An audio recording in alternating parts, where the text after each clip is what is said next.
The bitter cold only adding to the torture for people who are still dealing with the aftermath of yesterday's storm. Governor Hochul says she plans to ask the federal government now to declare an emergency to help cover what she calls extraordinary expenses. And it's not just property damage either. This winter storm is now being blamed for at least 21 deaths across 9 states. And sadly, that includes 3 lives lost in the Buffalo area. More than 1.1 million homes up and down the East Coast are now without heat or power. In New York, there are 53,000 customers in the dark, most of them in the western part of the state. In Connecticut, 17,000 without power, and in New Jersey, 6,000. News 4's Jessica Cunnington is live now in Midtown with a look at the consequences of this cold and the storm cleanup. Jessica. Yeah, still a lot to be done in so many places across our city and across the entire state. Definitely some brave souls out here at the Bryant Park Winter Village doing some last-minute shopping and some ice skating, believe it or not, on this Christmas Eve. But Mother Nature has thrown a lot at all of us, and it's not over yet.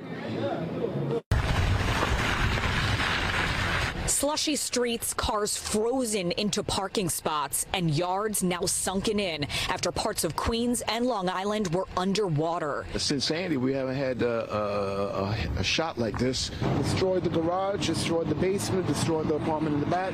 After that coastal flooding of up to 3 feet came a flash freeze that has settled in across the entire state.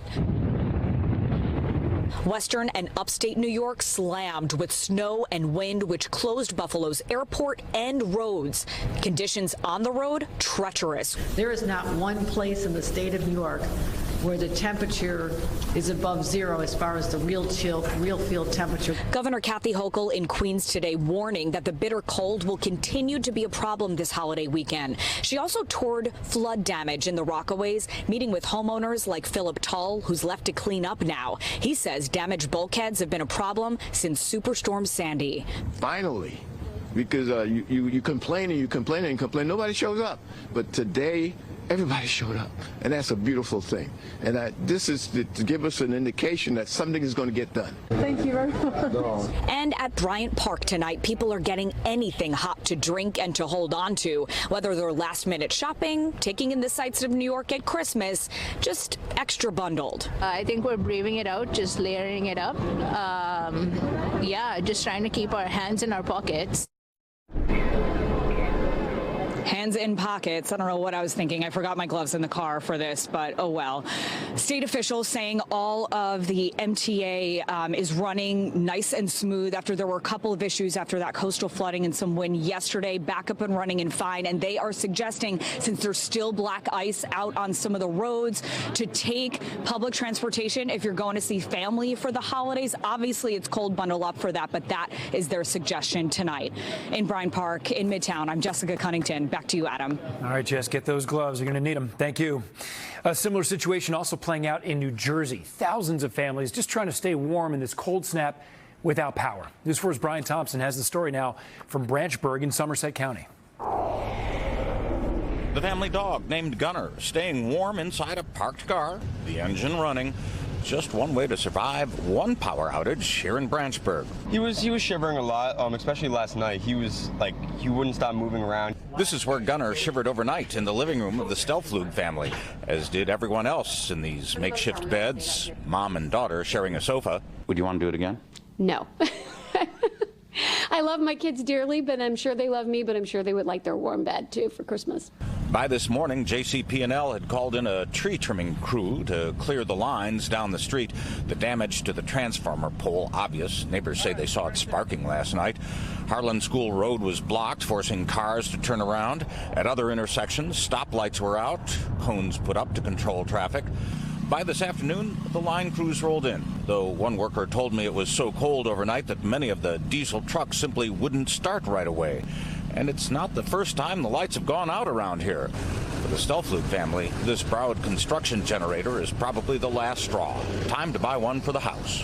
That's probably my next plan, is make it a permanent fixture in the house to avoid any runaround and cold nights. Across the street at the Rodriguez home, another family spending the night huddled together in the living room, though here the fireplace offered some heat.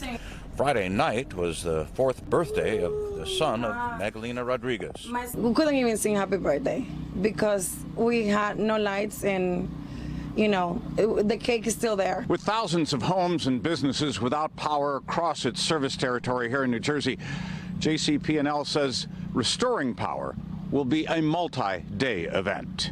In Branchburg, Brian Thompson, News 4 New York. Okay, people got to hang in there right now. This dangerous cold also has one power company calling for customers to conserve as much as possible. PJM is selling wholesale power to more than a dozen states, including New Jersey, and all of them are being affected by this intense cold. The company's now asking people in their service area to conserve power through 10 a.m. tomorrow. Officials say they're trying to avoid blackouts because some power plants are having trouble operating in this cold. If customers can just conserve enough energy to get us through this evening's peak and tomorrow morning, we think the temperatures will start to warm up, the plants will begin to operate a little bit better, and we'll be in much better shape. It's a tough ask. Officials say the best way for you to help out is to set your thermostat as low as you're comfortable doing, wait to use major appliances, and also turn off any non-essential lights or other equipment. Now, with time running out to get home for Christmas, thousands of travelers are stranded tonight at airports all across the nation. Here's a look at FlightAware's misery map. It shows you the airports with the most delays and cancellations in real time. New York City airports combined, they're among the worst. Also, Denver, Atlanta, and Chicago O'Hare, those major hubs. So far today, nearly 10,000 flights have been delayed or canceled across the country, according to FlightAware. That includes 200 at LaGuardia, more than 500 at JFK, and nearly 500 at Newark, too. And here's what that misery looks like in real life. One of our News 4 producers got caught up in the holiday travel nightmare at Newark. He says his flight was canceled after sitting on board the plane on the tarmac for 3 hours. He captured this long line of passengers at customer service trying to rebook and make things work. Really rough go of it there.